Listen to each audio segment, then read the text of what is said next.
Tanguay, on s'en va dans l'économie. Tanguay, Legault sur 11 milliards, puis les agences de notation. Parce que là, c'est vrai, pareil, là. Au mois de novembre, il doit y avoir un déficit de 3 milliards. 3 mois après, avec un déficit de 11 milliards. C'est sûr que les agences de notation, là, ben là, qu'est-ce qu'ils pensent de nous autres? Ils vont-tu nous décoter? Est-ce qu'on a une peur de ça? Fait que là, il parle de ça avec Legault, là. Écoute ça. Merci beaucoup, Madame la Présidente. On le sait, la CAQ gère mal les fonds publics. Il y a une perte de contrôle des finances publiques. Pour le premier ministre, un déficit record cette année de 11 milliards de dollars, c'est raisonnable. Madame la Présidente, on n'est pas du tout à la même place que lui. Rappelons que ce déficit record fait suite aussi d'une erreur. En novembre dernier, mise à jour économique, le ministre des Finances disait le déficit, ça sera 3 milliards de dollars. Moins de 3 mois après, on est passé de 3 milliards à 11 milliards de dollars, ce qui est tout à fait inexact. Et en ce sens-là, cette erreur-là démontre la perte de contrôle. Les agences de cotation, DBRS, Moody's, ont dit, je les cite, les perspectives financières se sont clairement détériorées. Il n'y a pas de plan de retour à l'équilibre budgétaire. Le premier ministre dit, bien, donnez-moi ma 7e année, puis l'an prochain, j'arriverai avec un plan que je rendrai public. Il n'y a pas de plan et il n'y a plus d'argent. Il en est réduit après avoir accusé Québec solidaire avec ses taxes oranges. Il en est réduit lui-même à augmenter les taxes, ce qu'il a fait avec la hausse de la taxe sur le gain en capital. Où s'en va la CAQ? Les Québécoises et Québécois ont le droit de savoir. Le 11 avril dernier, premier ministre, à une de mes questions, a dit ce qui suit. Le ministre des Finances va en mai rencontrer les agences de notation. Fin de la citation. C'est impossible, Madame la Présidente, que le ministre des Finances se soit présenté là-bas face à un déficit historique de 11 milliards de dollars, les mains vides. On a le droit de savoir, qu'a-t-il déposé lors de ces rencontres? La réponse du premier ministre. Oui, Madame la Présidente, contrairement au gouvernement libéral, le choix qu'on a fait, c'est de bonifier les conditions de travail, entre autres les employés en santé, pas en éducation. Faut-il le rappeler? Je n'ai même pas eu à le rappeler. Le Parti libéral a invité Philippe Couillard pour parler d'austérité le dernier week-end dernier.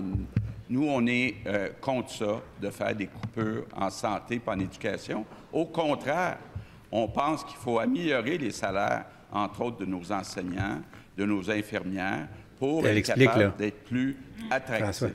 Madame la Présidente, on a vécu aussi au cours des 2 dernières années des taux d'inflation très élevés. Ça a amené, on l'a vu, une augmentation des prix des logements. Évidemment, même les propriétaires, à cause des taux d'intérêt, ont eu des augmentations sur leur paiement mensuel. Donc, on a fait le choix, Madame la Présidente, de réduire les impôts de 4,6 millions de personnes au Québec. Donc, Madame la Présidente, oui, ça a amené un déficit qui est temporaire. Déjà, on a un plan pour régler 80 du déficit et au cours de la prochaine année, on va déposer un plan additionnel pour retrouver graduellement l'équilibre budgétaire sans faire d'austérité comme le gouvernement libéral. Première complémentaire. Madame la Présidente, c'est pour ça qu'il y a un gros déficit, parce qu'il investit dans la santé. En 2018, on avait des surplus budgétaires. Et plus important que ça, Madame la Présidente, les services étaient meilleurs. On attendait 3 heures de moins dans les urgences. La liste d'attente pour les chirurgies était beaucoup moins longue qu'aujourd'hui. Ils ont déposé 3 plans de rattrapage et ils ne sont pas capables. Alors, il fait des déficits. Les Québécois sont doublement perdants. Ils n'ont pas les services. Ma question, il n'a pas répondu. Oui ou non, le ministre des Finances, est-ce qu'il a rencontré les maisons de cotation? La réponse du premier ministre. Oui, mais Madame la Présidente, je sais que le chef de l'opposition officielle, son idole, c'est Philippe Couillard et son austérité. Moi, je l'invite à rencontrer l'ancien ministre des Finances, Carlos Laitao, à rencontrer l'ancien ministre de la Santé, Gaétan Barrette. Tous les deux ont dit que ça n'avait pas de bon sens, qu'il y avait eu beaucoup trop de coupures sous le gouvernement libéral en santé et en éducation. Maintenant, Madame la Présidente, je rappelle les chiffres. Pour l'année courante, on a un déficit qui représente 1,5 du PIB. Dans 2 ans, donc avant la prochaine élection, on prévoit avoir un déficit qui représente 0,3 du PIB. Ça nous place parmi les meilleurs États au monde. Deuxième complémentaire. Vous comprendrez, Mme la Présidente, qu'on n'est pas du tout rassuré ici quand il dit on prévoit. Il n'est pas capable de prévoir. C'est pas capable de prévoir. Il n'était pas capable de prévoir en novembre que le déficit, ça ne serait pas 3, mais 11 milliards de dollars. Oui, parce qu'il n'y a pas d'indication de fini. 2024 restera dans l'histoire comme l'année où le Québec est redevenu plus endetté que son voisin. Il parlait de l'Ontario et du ratio dette-PIB. Je reviens à ma question, Madame la Présidente. J'ai toujours pas eu de réponse. Parce qu'il s'était trompé d'un date, il ne savait pas, puis il avait corrigé le tir le 11 avril. Le ministre des Finances a-t-il rencontré les maisons de cotation en mai? La réponse du premier ministre. Bien, je rappelle, Madame la Présidente, qu'effectivement, on a fait le choix d'augmenter les salaires au minimum de 17,4 puis il y a une partie qui était dans l'année précédente, parce qu'il y avait du rattrapage à faire à cause de l'inflation de la dernière convention collective. Maintenant, mon collègue, le ministre des Finances, a rencontré les agences de notation. On devrait avoir les résultats d'ici la fin du mois. Troisième complémentaire. Parfait. Des problèmes. Donc, ma dernière question, il les a rencontrés. On devrait avoir les résultats d'ici la fin du mois.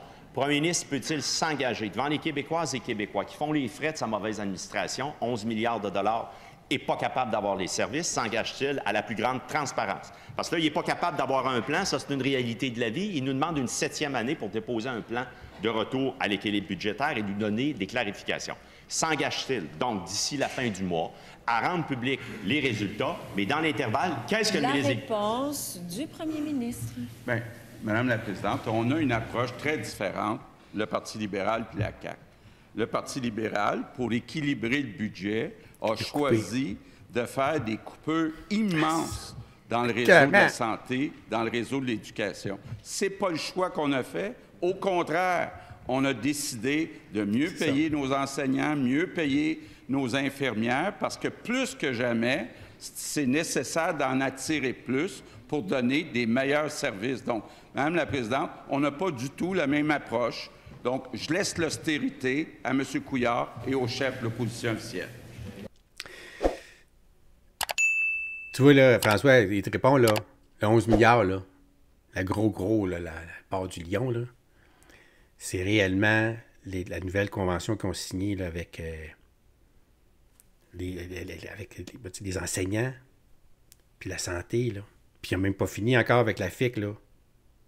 Puis les FMOQ, là, puis tout, là. C'est même pas fini, mais tu sais, la grosse négociation, ça a coûté, il a dit 17,4 en moyenne. T'as des gens qui ont eu du 25, 26, du 30 %. Puis là, on ne parle pas d'augmenter le salaire de 30 000 de 125 personnes, là. On parle d'augmenter de 17 % en moyenne. Hey, parce que là, tu as 330 000 là, en santé, mais tu as aussi l'éducation. Je pense que ça représente comme 600 000 personnes en tout, 600 000 personnes qui ont une augmentation gigantesque comme ça. Là. Je te dis pas qu'ils ne méritent pas, c'est pas ça que je dis juste que ils ont ça, là. Puis ça, ben, c'est récurrent chaque année en plus de ça, là. Aïe, aïe. Fait qu'ils ont décidé de le donner parce que là, on va pas le choix, là. Eux autres, les libéraux, ils ont coupé, ils ont gelé les salaires pendant... À un moment donné, tu acceptes de geler ton salaire. Bon, OK, il nous fait geler notre salaire. Une fois, deux fois, puis à un moment donné, là, à plus de ça, tu nous as utilisé pendant ton gros rhume, on était des anges, toute la patente. Fait que là, tu vas payer. Fait que là, il a dû payer la totale, mon Dieu Seigneur. Aïe, aïe. Ah, merci François, merci beaucoup, super gentil. Hey, suivez l'exemple de François, c'est capable, c'est sûr.